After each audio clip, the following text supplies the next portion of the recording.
이데일리엔 장중에 살펴보는 주요 경제 뉴스입니다. 첫 소식입니다.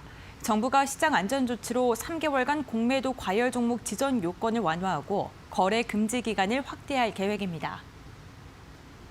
홍남기 부총리 겸 기획재정부 장관은 오늘 정부 서울청사에서 관계 장관회의를 개최하고 내일부터 변경된 요건에 따라 거래를 제한하겠다고 밝혔습니다. 회의 결정에 따라 금융위는 장 종료 후 구체적인 내용을 발표할 예정입니다. 이번 공매도 과열 종목 지정 요건 완화는 코로나19로 증시에서 연일 주가가 폭락한 데에 대한 대책으로 풀이됩니다. 한시적 공매도 금지 조치는 2008년 글로벌 금융위기와 2011년 유럽 재정위기 당시 두 차례 실행된 적이 있습니다. 한편 정부는 큰 폭으로 하락한 국제 유가와 관련해선 국제 유가 대응반을 재가동해 대응 방안을 강구해 나가도록 했습니다. 이주열 한국은행 총재는 코로나19 사태 영향 등으로 국내 금융 외환 시장의 변동성이 확대된 것과 관련해 필요시 안정화 조치를 취하겠다고 밝혔습니다. 이 총재는 오늘 간부회의에서 국내외 금융 외환 시장 상황을 점검한 뒤 보도 자료를 내고 금융 안정 리스크가 증대되고 있는 만큼 가능한 정책 수단을 적극 활용해 금융 안정을 도모해 나가겠다고 밝혔습니다. 특히 중소기업 자금 조달 여건이 악화하고 금융기관 건전성이 저해될 것으로 우려되는 경우 대출 정책, 공개시장 운영 등을 통해 적극 대응해 나가겠다고 말했습니다.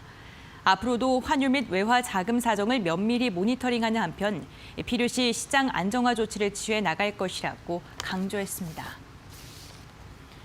지난해 5년 만에 세수 결손이 발생한 가운데 올해도 1월부터 국세가 전년보다 덜 거치면서 앞으로 세수 여건이 녹록하지 않을 가능성이 제기되고 있습니다. 기획재정부가 오늘 발간한 월간 재정 동향 3월호를 보면 올해 1월 국세 수입은 36조 5천억 원으로 1년 전보다 6천억 원 감소했습니다.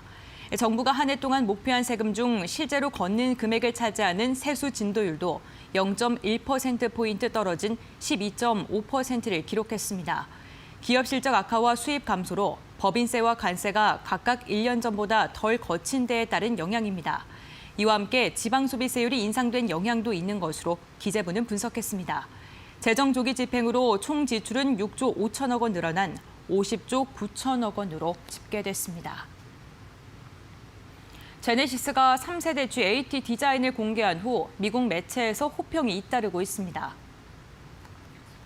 제네시스는 오늘 럭셔리 세단 올류 G80 디자인에 국내는 물론 주요 시장인 미국에서도 관심이 높다고 홍보 사이트 HMG 저널에 소개했습니다.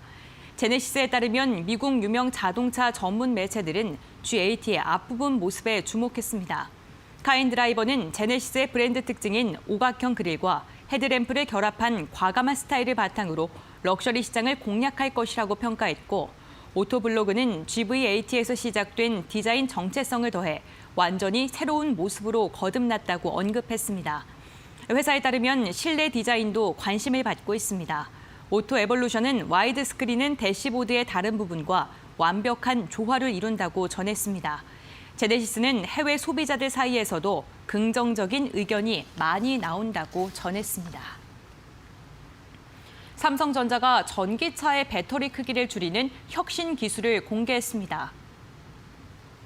삼성전자는 차세대 배터리로 주목받고 있는 전고체 전지의 수명과 안전성을 높이고 크기는 반으로 줄이는 원천 기술을 세계적인 학술지 네이처 에너지를 통해 공개했다고 밝혔습니다.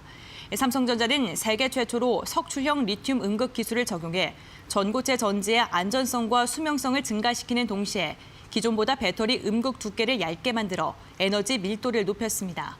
삼성전자는 전기 자동차 주행거리를 혁신적으로 늘리는 핵심 원천 기술을 개발했다며 전고체 전지 소재와 양산 기술 연구를 통해 차세대 배터리의 한계를 극복해 나가겠다고 말했습니다.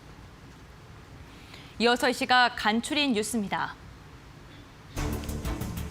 영국 경제 분석기관인 옥스퍼드 이코노믹스는 현지 시각 9일 올해 세계 경제 성장률 전망치를 종전 2.5%에서 2%로 낮췄습니다.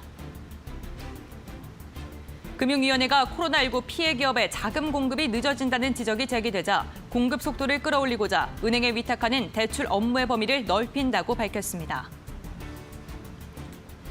13일부터 수원과 의왕 등 조정 대상 지역에서 3억 원 이상의 주택 거래 계약을 맺으면 자금 조달 계획서를 제출해야 하고 서울 등 투기 과열지구에서 9억 원 초과 주택 거래 계약을 하면 계획서 증빙 서류를 내야 합니다. 삼성물산은 국내 건설사 최초로 CIO 100 어워즈를 수상했다고 밝혔습니다. 다른 수상 기업으로는 JP모건, 맥도날드 등 글로벌 기업들이 이름을 올렸습니다. 이데일리엔 장종에 살펴보는 주요 경제 뉴스 함께 확인해봤습니다.